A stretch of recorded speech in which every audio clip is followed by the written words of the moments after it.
Bom dia, estão abertos os trabalhos da Comissão Executiva, um programa feito em colaboração com a Ordem dos Economistas, e ao longo desta semana olhamos para aquilo que em 2013 poderá acontecer de bom e de mau, o positivo e o negativo, os pontos a reter desse ano que certamente vai mudar muito na vida dos portugueses.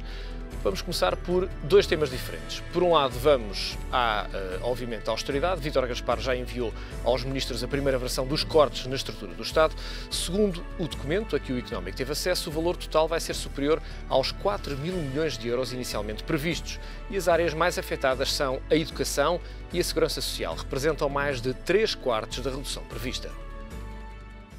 Os ministros de Pedro Passos Coelho já conhecem a primeira versão dos cortes definitivos que o Governo vai ter de apresentar aos parceiros internacionais em fevereiro. O Primeiro-Ministro tinha dito que esta redução estrutural, apelidada como Reforma do Estado, ia permitir cortar na despesa em 4 mil milhões de euros. Mas o documento a que o Económico teve acesso mostra que Vítor Gaspar quer que os colegas reduzam as faturas do Estado em 4.400 milhões de euros. À cabeça está a Segurança Social, que deverá levar um corte aproximado de 2.700 milhões de euros, seguindo-se a educação, com uma redução dos custos em perto de 1.000 milhões. Não são apenas as prestações sociais a cargo do ministro Pedro Mota Soares a serem afetadas, pois o objetivo é mesmo chegar às pensões da Caixa Geral de Aposentações e também às chamadas reformas douradas. Já na educação, Nuno Crato terá que encontrar um caminho que poderá passar pela revisão dos contratos de associação, concessão de escolas públicas a privados ou mesmo avançar para o cheque ensino. Tudo isto depois de Pedro Passos Coelho ter dito que a Constituição dava margem para fazer mudanças no ensino, deixando no ar a hipótese de propinas no secundário.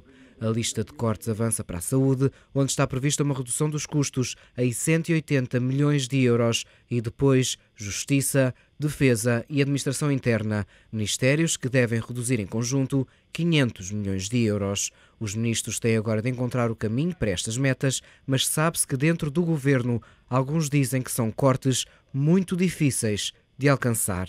Depois de fechado o documento em Conselho de Ministros e com a luz verde da missão internacional, o Primeiro-Ministro promete levar o documento à discussão na sociedade portuguesa e mesmo substituir medidas, caso sejam encontradas outras mais vantajosas. A chamada Reforma do Estado tem de estar fechada no verão para entrar em vigor em 2014, sendo que não é de pôr de lado a hipótese de alguns cortes avançarem já no próximo ano.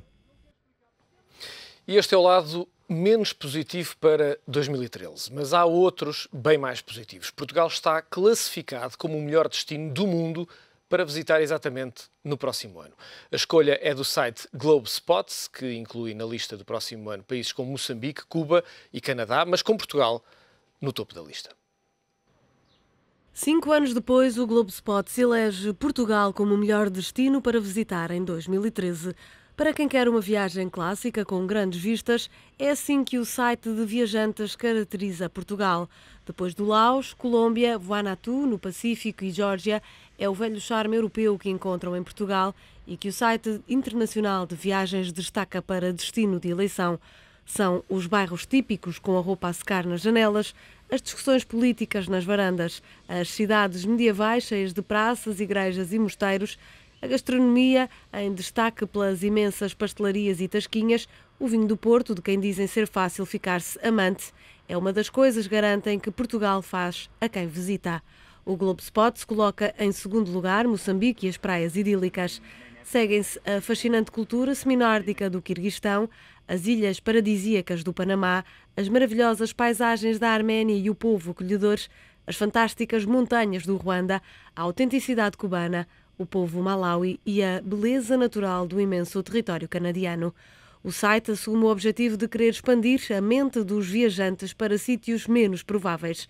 Assumem o orgulho pela galeria de fotos única que faz parte do portfólio destes viajantes e garantem que esta classificação dos melhores sítios para visitar obedece aos critérios dos rumores, da especulação e loucura e também da experiência de viajantes. E para 2013, Portugal preencheu os requisitos e lidera o ranking de países a visitar.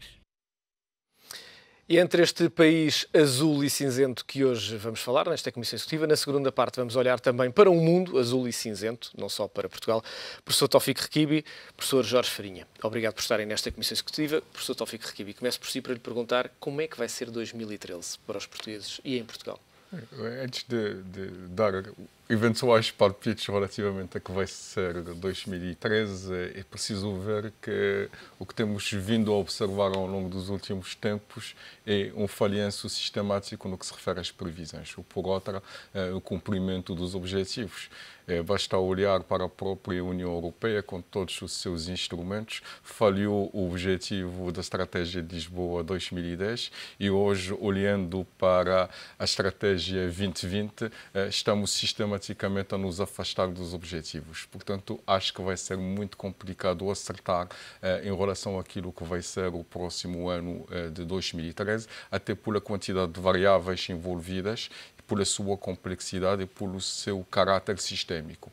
Agora, evidentemente, 2013 em Portugal vai depender de variáveis internas, vai depender de variáveis relacionadas com o espaço europeu e, nomeadamente, a zona euro, e dependerá também de variáveis relacionadas por aquilo que vai se passar no mundo, quer do ponto de vista económico, quer do ponto de vista geopolítico e estratégico. Aqui, internamente, eu acho que a grande questão que se coloca é se vamos ou não cumprir o nosso objetivo em termos de execução orçamental. E esta execução orçamental, se houver uma derrapagem relativamente ao previsto, levanta uma questão muito importante e que será um teste fundamental para a estabilidade da coalição, da coligação que está no poder neste momento. Como é que vai reagir, como vão reagir os dois partidos relativamente a uma eventual derrapagem orçamental. Isto pode ser a predição, eventualmente a previsão de uma crise política que se possa desenhar no futuro e que pode mudar por completo o rumo do ano de 2013. Agora, é importante saber também, se houver um incumprimento em termos da execução orçamental, quais serão as medidas que o próprio país poderá tomar. Será que o governo vai antecipar as medidas previstas para 2014 e com o tal corte superior aos 4 mil milhões de euros, se não será antecipado para 2013? Primeira pergunta. Segunda pergunta, será que nós vamos ser obrigados a solicitar à União Europeia para nos conceder condições que sejam comparáveis àquelas que foram concedidas à Grécia, embora ajustadas à nossa realidade económica? Qual será o comportamento do próprio mercado e das empresas portuguesas face, digamos, a previsível quebra na procura? Enfim, há um conjunto de incógnitas que dificilmente vamos conseguir responder, sabendo que também que os nossos principais parceiros comerciais estão também a passar momentos difíceis. Espanha, França, Itália. E para não falar até de países mais desenvolvidos que estão a ver a sua taxa de crescimento económico revista em baixa, e isto tudo cria um conjunto de espaço cinzento que não permite com clareza dizer o que é que vai se passar em 2013. Portanto... Jorge Farinha, como é que olha para 2013? Bem, nós chegamos ao final de 2012 com a certeza de que há incerteza. E um padrão... A incerteza passou a ser uma constante. Infelizmente. E penso que o padrão que nós temos tido aqui é de que as previsões normalmente têm sido furadas para baixo e, tanto, obrigando, e ainda hoje assistimos a isso, a que quem faz previsões macroeconómicas esteja neste momento a rever consecutivamente em baixa as expectativas para 2013. Portanto, aconteceu agora mesmo. Portanto, o espaço euro vai seguramente ser um espaço em que o PIB vai provavelmente decrescer no próximo ano, tudo indica que assim é. Já este ano houve uma estagnação e há aqui, de qualquer modo, sempre 3 velocidades. Nós temos que o mundo provavelmente vai crescer como um todo, enfim, se não houver grandes surpresas, cerca de 3%. Vamos ter o espaço europeu estagnado ou a decrescer. E depois vamos ter, mesmo dentro do espaço europeu, temos, por exemplo, os países bálticos que provavelmente vão crescer a 3%. E nós, infelizmente, aí estamos na retaguarda de todo esse movimento, estamos na pior liga, que é, em termos de crescimento, a União Europeia, e dentro dessa liga somos os que estão em pior situação, a par, infelizmente, dos gregos. Portanto, vai ser um ano, 2013, difícil, com uma agravante ainda de incerteza grande, que é todo o comércio internacional neste momento, não direi todo, mas grande parte do comércio internacional tem muito a ver com o comportamento dos Estados Unidos. Os Estados Unidos, com um crescimento este ano cerca de 2,2%, é responsável por grande parte do comércio internacional. Portanto, tem um enorme déficit comercial de, nos primeiros 9 meses, 560 bilhões, dos quais 2/3 têm a ver com 3 países, que são a Alemanha, que é o Japão, que é a China, que não estão a contribuir para o dinamismo de importações que seria necessário para reequilibrar as balanças. Os Estados Unidos, que vamos falar mais em pormenor na segunda parte desta Comissão Executiva, professor Taoufik Requibi, mas temos um lado positivo, um lado azul também em Portugal. Há muitas empresas a aumentar a exportação. Os senhores são ambos responsáveis por 2 universidades. As universidades portuguesas têm vindo a ganhar cota de mercado em termos de alunos internacionais e uma maior visibilidade. Há vários pontos positivos também. Há também a resiliência de empresários e trabalhadores portugueses nestes tempos difíceis. Não, com certeza, os tempos difíceis podem gerar um conjunto de oportunidades e criar novos segmentos de negócio para novas áreas de atividade e fomentar, eventualmente, algumas capacidades que estavam escondidas. Portugal tem aqui uma oportunidade de internacionalizar mais as suas empresas, nomeadamente em termos de exportação. Eu digo exportação porque parece-me que havia mais interessante no sentido da criação da riqueza, porque a internacionalização corresponde às deslocalizações industriais, significa deslocalizar também os postos de trabalho e com respectivos reflexos em termos de empobrecimento da própria economia, mas eu acho que em termos de exportação existe aqui uma possibilidade bastante interessante, desde que desde que as empresas possam encontrar mercados alternativos, porque os mercados tradicionais neste momento também estão a importar cada vez menos e os nossos mercados tradicionais, em particular a Espanha, pode não ser a melhor via para resolver a crise económica interna. Portanto, devemos olhar para outros espaços económicos emergentes de proximidade geográfica, de proximidade cultural, onde as empresas portuguesas podem colocar os seus produtos. Mas, por outro lado, temos que procurar aumentar o valor acrescentado exportado, sair um pouco daquela lógica de exportar produtos que mereceram apenas uma fase de acabamento ou trabalhados em regime de subcontratação para outros destinos, onde as margens de comercialização são extremamente reduzidas e que impedem também as empresas de poderem crescer, criar riqueza, criar empregos. Daí que eu acho que a nível das exportações é aqui uma grande oportunidade. Relativamente ao caso das universidades que referiu, eu acho que é um caso paradigmático de uma área de atividade onde as universidades portuguesas de referência e de qualidade podem aumentar a sua competitividade e a sua visibilidade a nível internacional, atraindo estudantes do estrangeiro, porque no fundo trata-se também de uma exportação indireta, porque nós quando atraímos estudantes do estrangeiro cobramos propinas, trazemos gente com poder de compra, com bolsas de estudo, que vão gastar dinheiro, que vão aumentar o consumo, que vão dinamizar o mercado interno. Falo, por exemplo, do meu grupo, que é um grupo internacional que tem cerca de 740 mil estudantes espalhados por o mundo, com uma rede de cooperação ímpar e que permite drenar estudantes oriundos dos 5 continentes para Portugal com um elevado poder de compra. Eu acho que isto aqui constitui, de facto, uma grande oportunidade para dinamizar, digamos, este setor de atividade, sem falar da visibilidade que muitas das universidades portuguesas conseguiram ter, nomeadamente nos rankings internacionais.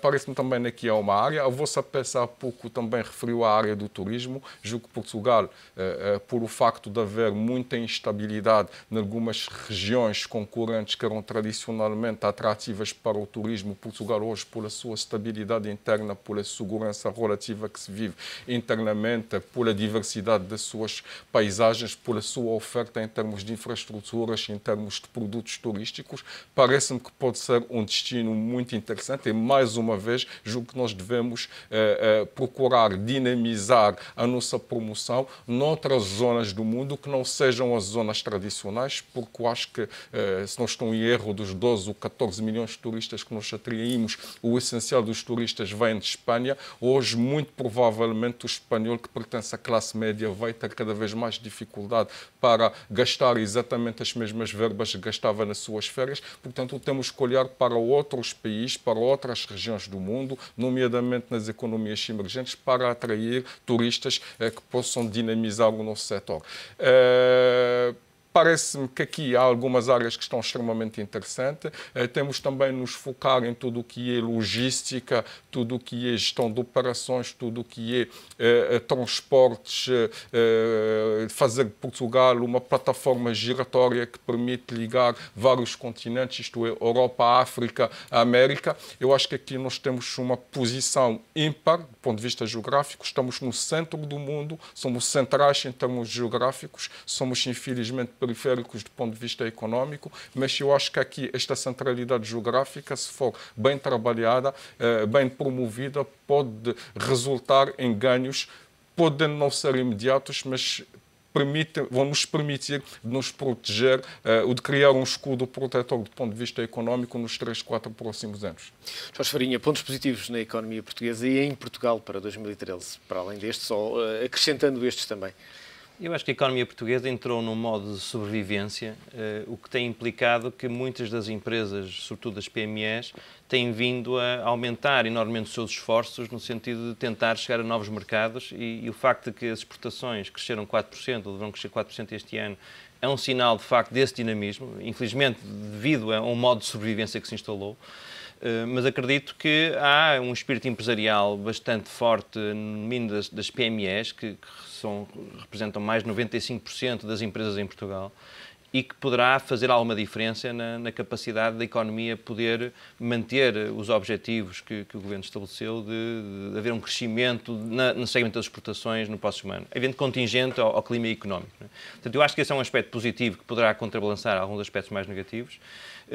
Alguns aspectos positivos que eu acho que também devem ser salientados. Nós temos vários setores com enorme potencial de exportação ainda não aproveitados e falou-se agora mesmo da questão da formação. Nós temos universidades que são das melhores que há na Europa. Este ano, esta semana, aliás, ainda houve uma notícia sobre, precisamente, 13 escolas de gestão aqui em Portugal que estão nos rankings Financial Times, incluindo a nossa. Isso significa que temos capacidade de exportação de serviços.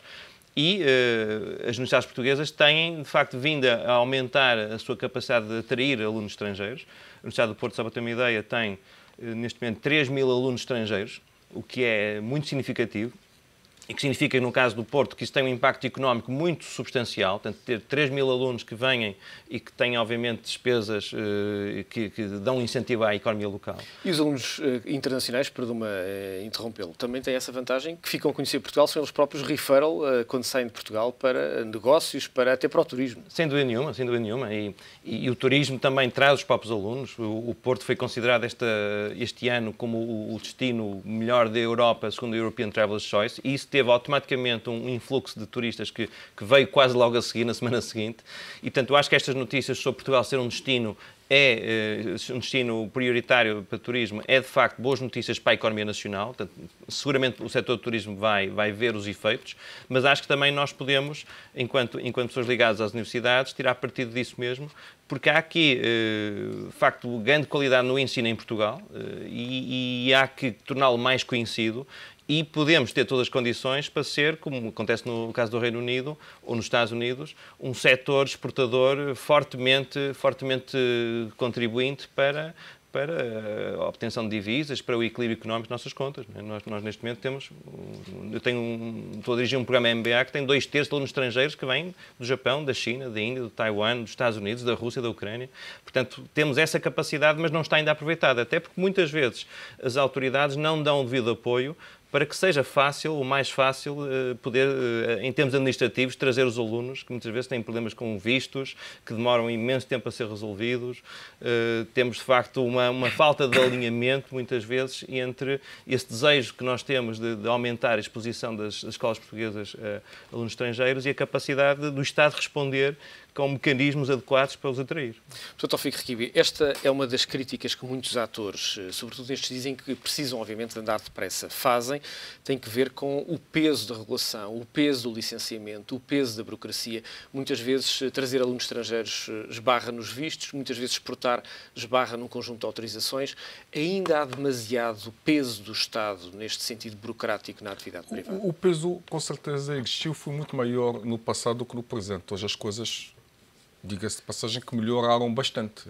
Eu lembro-me que cada estudante, para poder se inscrever no meu estabelecimento de ensino, precisava do seu visto de residência na qualidade de estudante para poder se matricular no estabelecimento de ensino. Hoje, julgo que o governo já conseguiu agilizar um pouco o processo. O estudante pode se matricular e depois tratar, digamos, do seu processo de inscrição junto dos serviços estrangeiros e fronteiras, quer à distância, quer em loco, se entrou cá em Portugal por uma outra via. Portanto, há uma agilização, mas eu acho que nós devemos ir um pouco mais além, né? Eu acho que um estudante não pode estar à espera meses inteiros para saber se vai ter ou não vai ter o seu visto de estudo em Portugal. Parece-me que é muito fácil, em poucas horas ou em poucos meses, com base num conjunto de documentos que comprovam a situação do estudante, a dizer se ele tem condições ou não tem condições para cá vir. Mas eu acho que esta desburocratização, embora tenha vindo a ser simplificada com o antigo programa Simplex, com outros programas que estão em curso, parece-me que tem condições para ser melhorada a situação em Portugal, a reduzir os entraves burocráticos para empresas, para mesmo o próprio cidadão. Hoje, basta comparar, as pessoas às vezes têm a memória curta para obter um documento ou fazer um procedimento, a grande diferença que existe entre Portugal de há 10 anos e Portugal de hoje. Hoje, nós, como cidadão, na internet, N coisas podemos fazer no portal das finanças, na segurança social, para a obtenção de uma certidão, etc. Tudo é muito mais agilizado, inclusive para as próprias empresas, quando tratam do seu relacionamento com a administração fiscal, com o registro comercial, etc. Tudo é facilitado por via das tecnologias de informação. Agora, evidentemente, a situação, o nível burocrático só pode ser analisado numa perspectiva comparada. Muito provavelmente noutros espaços económicos, até porventura concorrentes ao nosso, as coisas avançaram muito mais depressa. E o facto de Portugal ter melhorado não deve ser um motivo apenas de satisfação, também deve ser um motivo de preocupação face àquilo que está a acontecer noutras zonas do mundo e que, por a facilidade que estão a dar e por a eficiência que estão a imprimir nos processos, podem fazer a diferença e atrair um investimento em detrimento de uma oportunidade que pode ser concretizada cá em Portugal. E por estes dias todos procuram investimento, nomeadamente a nível global. É da globalidade que vamos falar na segunda parte desta Comissão Executiva, daquilo que é o contexto, obviamente, em que Portugal se insere em 2003. Breve pausa na Comissão Executiva, regressamos num minuto. Até já.